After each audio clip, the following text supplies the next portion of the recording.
tamsaasa kaalaatii yookaan laayivii irratti wanta nuti goonuu fi wanta nuti dubbannu qalbeeffachuun irraa eegama. Kana ta'uu baannaan sooshaal miidiyaa irratti waan kalfaa ta'uun keenya naafu.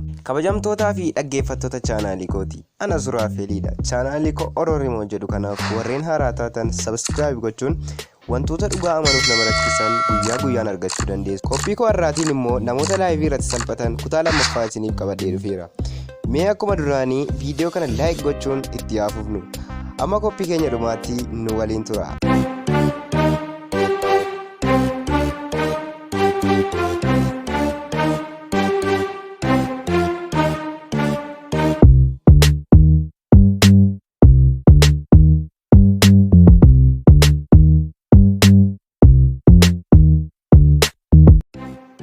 Dubartittiin kun gocha dogoggoraa hojjettee jirti.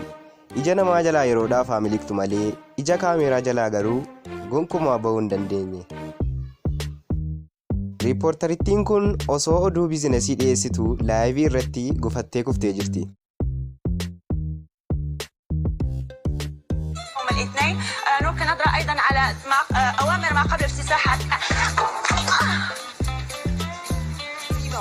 Tunnels and falls over while she was recording live on TV.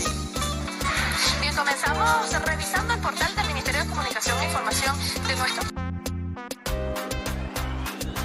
Gaazexeessituun CCN kun gabaasa irra turte. Mee waan uumaminaaf laala.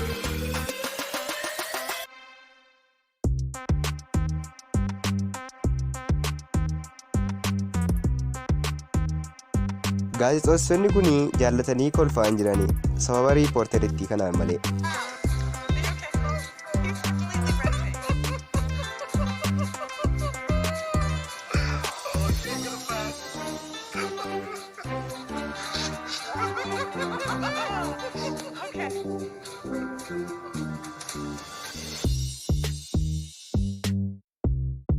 Namicha kana irratti wanti ta'e baay'ee nama kolfisiisa.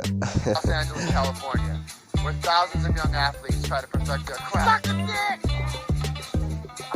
Fuck, man. Come on. Great. Riippoortariin kun miira keessa galee hojii isaa hojjechaa ture. Sarootni garuu seenaa biraa keessa galaniiru.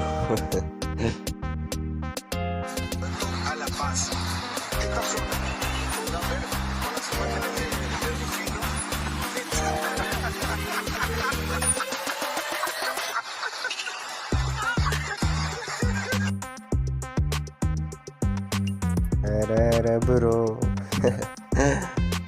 Gaazexeessummaarraa anuma tokkichaan dooktarii ta'uun hin cimu.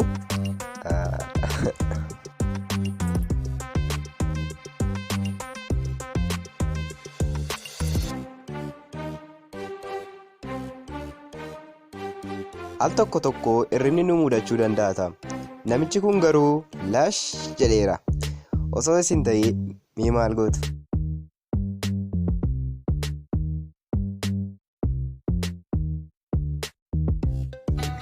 I don't think we're being good co-hosts right now.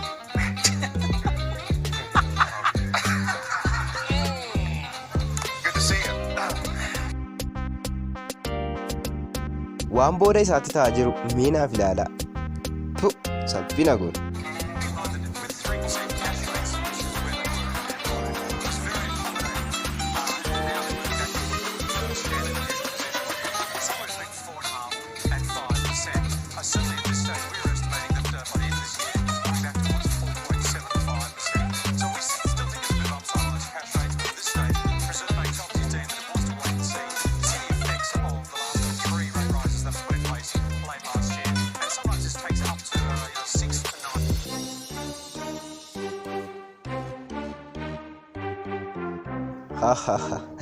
Wanti kun immoo dubartootaafidha.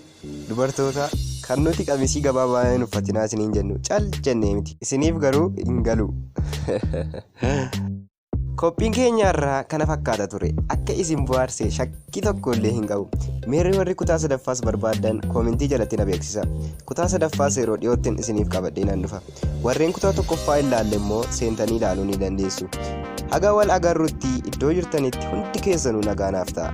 Bye.